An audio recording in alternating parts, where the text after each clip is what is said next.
안녕하세요. 조용히 회사 다니는 사람입니다. 네, 이번 주말에는 고등학교 친구들과 17년 전 그때 그 멤버 그대로 강원도로 얼음 낚시를 다녀왔습니다.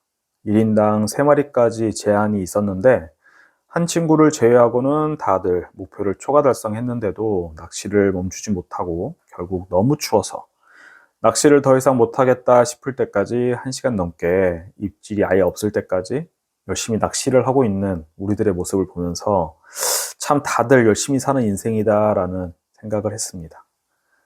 저녁에는 물론 놀러를 갔기 때문에 삼겹살 바베큐를 하고 소주 한 잔씩 하면서 근황 토크도 나눴었는데 다들 10년 넘게 직장 생활을 하다 보니 그 관성에 완전히 녹아들어서 그 회사를 관두면은 어떻게 시간을 보낼지 알 수가 없기 때문에 자기네들은 돈이 있어도 직장을 계속 다닐 생각이다 라고 말하는 것을 들으면서 제가 40대에는 언젠가 회사를 관둘 가능성이 높다. 그걸 목표로 좀 살고 있다라는 생각을 선뜻 밝히기가 어려웠습니다. 그러나 저는 AI에 대한 관심과 그리고 업무에 선제적으로 적용을 해보면서 생각보다 더 빠르게 세상이 변하고 있다는 것을 느끼고 있고 어쩌면은 과거의 관습이 오랫동안 유지해오던 삶의 방식 자체가 변할 것이라는 것을 거의 확신하고 있습니다. 그 와중에 요즘에 오픈 카톡을 통해서 누군가가 잘 정리를 해줬더라고요. 그래서 일목요연하게 정리되어 있는 일론 머스크의 발언들을 정리를 해보고 세상이 바뀌고 있다는 것을 그리고 그것을 이끄는 회사들의 집까지 포기해 가면서 전 재산을 투자하고 있는 나의 투자 방식이 방향성이 맞다라는 확신을, 감정을 다시 느껴보도록 하겠습니다.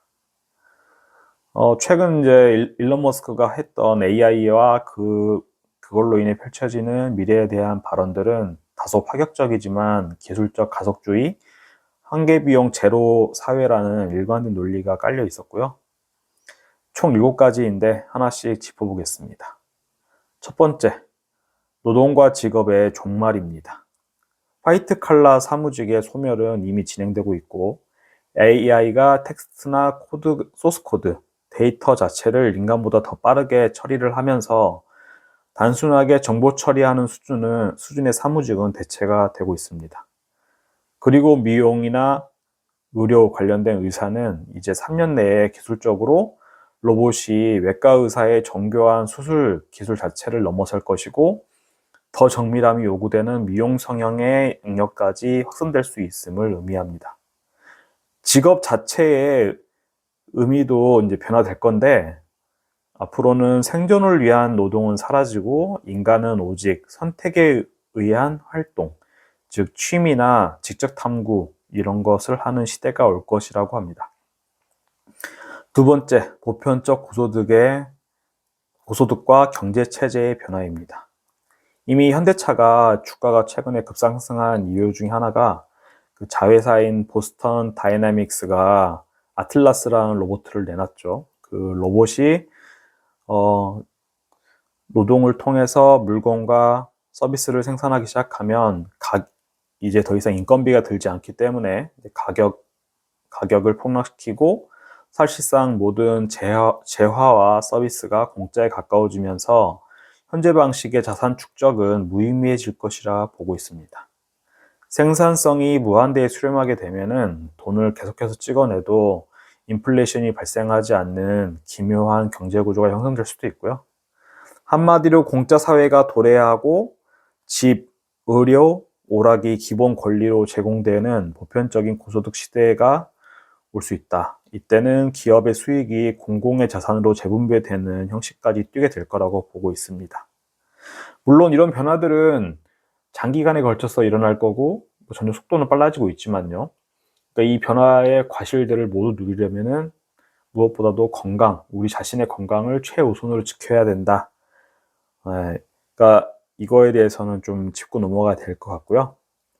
세 번째는 AI와 초지능의 미래에 관해서 2026년에는 인간 한 명의 지능을 모든 면에서 이기는 AGI가 2030년에는 인류 전체를 압도하는 AI가 등장할 것이라고 합니다. 다만 AI에게 정치적 올바름을 위해서 사실이 아닌 거짓이 섞인 사상을 가르치게 되면 인류의 파멸을 초래할 수 있기 때문에 오직 우주의 본질을 탐구하려는 진실과 호기심을 심어줘야 인류에게 안전하다고 했습니다. 어쩌면 생물학적 인류는 디지털 초지능이라는 거대한 시스템을 깨우기 위한 아주 작은 마중물에 불과할지도 모른다는 심오한 이야기도 했는데요. 미래는 하나의 절대적인 AI가 독점하는 것이 아니라 여러 개의 초지능이 서로 견제하고 경쟁하는 다극화 체제가 될 거라고도 봤습니다. 저는 이 관점이 매우 신선했는데요.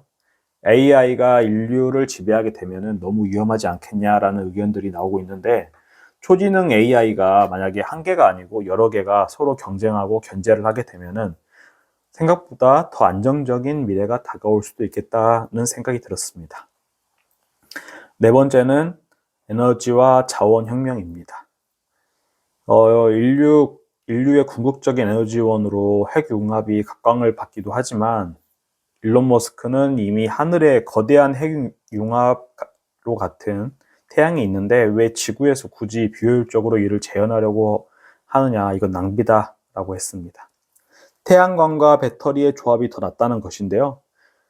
현재 인류의 발전을 막는 유일한 물리적 제약은 컴퓨팅을 위한 반도체와 하드웨어를 만들기 위한 금속 자원뿐이라고 했습니다.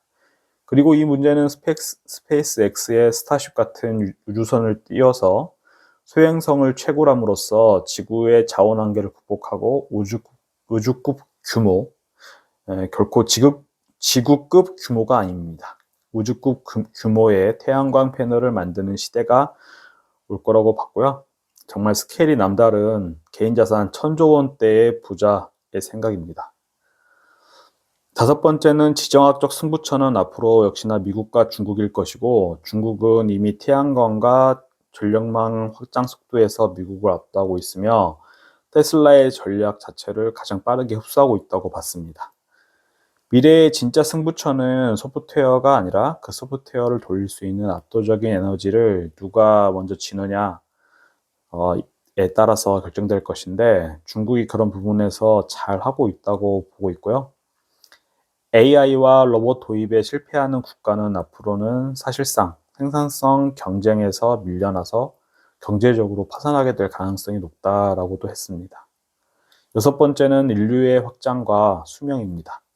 스타쉽은 인간의 지성으로 만드는 마지막 위대한 발명품이 될 것이며, 그렇게 보는 이유는 이후부터의 혁신은 AI에 의해서 일어날 것이기 때문입니다. 또한 AI가 생물학적 암호를 해독해서 10년의 수명이 획기적으로 늘어날 것이고, 지금 세대의 아이들은 어쩌면 그들의 수명은 영생에 가깝게 될지도 모른다고 봤습니다. 재미있는 건 이미 스페이스X가 스타링크를 구축하면서 위성을 9,000개나 띄웠지만 외계인의 흔적을 찾아볼 수 없었고, 인간이 어쩌면은 우주에서 희귀하고 소중한 존재인지 그거를 방증한다고도 봤습니다. 마지막으로 일곱 번째는 우리 인류는 AI 기술을 앞두고 롤러코스터의 정점에 있는 상태라고 했습니다. 그러니까 정점에서 마지막으로 하강하기 직전의 롤러코스터처럼 AI로 인해 예측 불가한 거대한 변화가 몰아치는 그런 폭풍전야의 순간이고요. 이 변화를 구경만 하고 있는 관객이 되어서는 안 되고, 선수로서 참여해가지고 직접적으로 기술과 변화의 흐름에 뛰어들어야 살아남을 수 있다고 봤습니다. 로봇이 로봇을 생산하게 되는 순간 인류 역사는 이전과 비교할 수 없는 속도로 가속될 것이고요. 저는 이런 일론 머스크의 발언이 상당 부분 설득력이 있다고 보고 있고, 그런 날이 오기 전까지 내가 하나 지켜야 될 거는 건강이다. 그 변화의 과실을 다 제가 취하려면 그런 거죠. 그리고 보편적인 고소득이 실제로 실현되기 전까지는 쓰리펀드 포트폴리오를 유지하고, 회사에서 얼마 되지 않는 노동소득 그런 걸 유지하기 위해서 너무 많은 내 자신의 어떤 건강과 정신적인 부분을 희생하면서 고생하지는 말 것이며, 나 자신을 지키는데 내 에너지를 써야겠다는 생각을 했습니다. 그리고 S&P 500과 VXUS로 AI가 앞으로 부를 벌어다 주는 그런 기업들을 생산수단으로서 소유함으로써 직접적으로 이 흐름에 뛰어들게 되었다 이렇게 생각을 했고요. 지금 전 지구적인 관점을 넘어서 전 우주적인 관점에서 세상을 바라보는 그런 시점이 도래하고 있는 걸 느끼는데, 겨우 아무리 뭐 서울, 강남이라고 할지라도 아무런 생산수단이 되지 못하는 콘크리트, 시멘트 덩어리에다가 제 모든 것을 투입해두고 살아가는 그런 것은 정말 멍청한 짓이 아닐까라는 생각을 또 다시금 했습니다. 네, 월요일 출근, 뭐 이제 자고 일어나면 출근해야 될 텐데, 저는 전 재산이 투자되어 있는 스리펀드 포트폴리오 덕분에 그런 월요일이 하나도 두렵지가 않다라는 말씀을 드리면서 이번 영상 여기서 마치도록 하겠습니다.